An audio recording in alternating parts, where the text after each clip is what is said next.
नमस्कार बच्चों, इस कहानी की श्रृंखला में मैं फिर लेकर आई हूँ एक नई कहानी आपके सामने। इस कहानी का उचित शीर्षक तो अंत में आपको मुझे बताना ही है। लो मैं शुरू करती हूँ आज की कहानी। एक बहुत सुंदर जंगल था। उस जंगल में एक हिरनी रहा करती थी अपने दो सुंदर बच्चों के साथ। वो दोनों सुंदर बच्चे बहुत शरारत भी किया करते थे, परंतु अपनी माँ की आंखों के तारे भी थे। माँ अपने बच्चों को थोड़े समय के लिए भी अपने से दूर नहीं किया करती थी, परंतु कभी जब वो भोजन जुटाने के लिए जंगल में जाया करती तो उन दोनों बच्चों को घर पर सुरक्षित रहने के लिए कह दिया करती। बहुत दिनों से एक भेड़िया उन पर घात लगाए हुए बैठा था। जब माँ जंगल में कुछ उनके भोजन के लिए व्यवस्था करने के लिए चली जाती, तब वह पीछे से आता और उन दोनों बच्चों को कुछ थोड़ा खाने के लिए रोज दे जाता।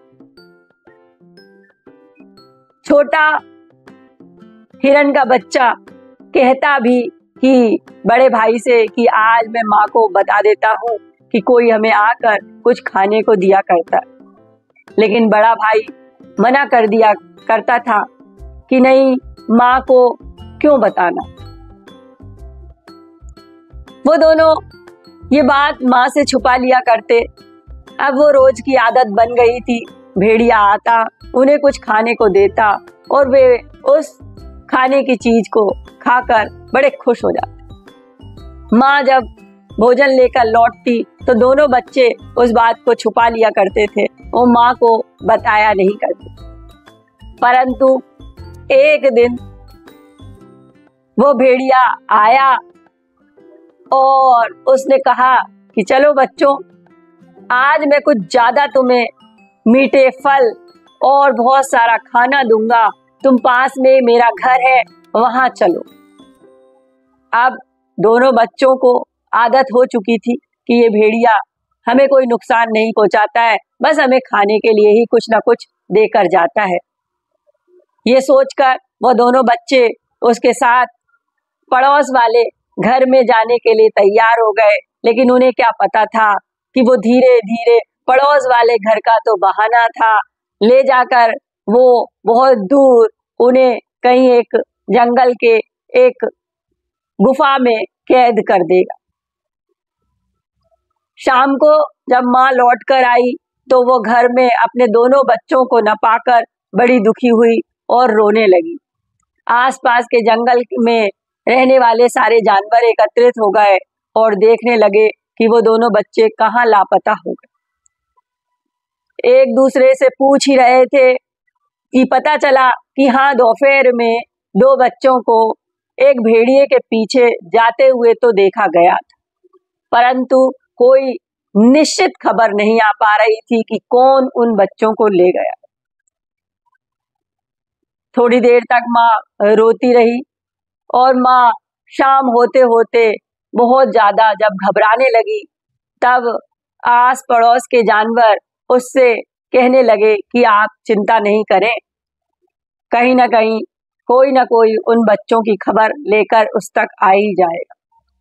माँ रो रो के अपना बुरा हाल कर चुकी थी, परंतु अचानक जैसे कोई ईश्वर की कृपा हुई हो, अचानक उसके दोनों बच्चे आकर उससे लिपट जाते हैं।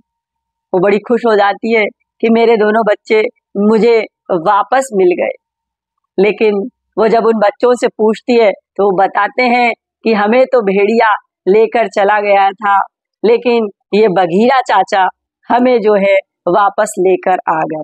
जब बघीरा से पूछा गया तो बघीरा बताता है कि दोपहर में मैंने दबे पांव इन बच्चों को भेड़िए को ले जाते हुए देख लिया था, इसलिए मैं इनके पीछे पीछे जंगल तक गया और वहां देखा कि वह भेड़िया इन्हें एक कमरे में बंद कर कहीं दूर चला गया है। तब मैं इन बच्चों को निकाल कर वहां से ले आया और मैंने इन्हें वहां से भाग जाने के लिए कहा, परंतु थोड़ी देर बाद वो भेड़िया वहां आ गया था और भेड़िया और मेरे बीच थोड़ी झड़प भी हुई और भेड़िए को मैंने एक गड्ढे में फेंक दिया और इन बच्चों को मैं बचाकर यहाँ ले आया। कहा भी गया है कि किसी अजनबी के से हमें कोई कितनी ही कीमती चीज मिले, हमें मुफ्त में कभी कोई वस्तु को लेनी नहीं चाहिए। कोई हमें कभी लालच दे खाने के लिए तो हमें कोई वस्तु को यूं ही नहीं ले लेना चाहिए। इस कहानी से हमें शिक्षा मिलती है कि हमें किसी के द्वारा दी गई चीजों को यूं ही नहीं लेना है। साथ में मुफ्त में दी गई चीजों से कभी कभी मुफ्त में मुसीबत भी हमारे साथ चली आती है। अंत में इस कहानी के प्रश्न आपके समक्ष में रखती हूं। पहला प्रश्न, इस कहानी का उचित शीर्षक बताइए। दूसरा प्रश्न कि बगीरा चाचा दोनों बच्चों को किससे छुड़ाकर लेकर आए। इस कहानी को आप इंग्लिश में ट्रांसलेट करके भी मुझे पहुंचाएंगे। फिर मिलते हैं किसी नई कहानी के साथ। जय हिंद, जय भारत।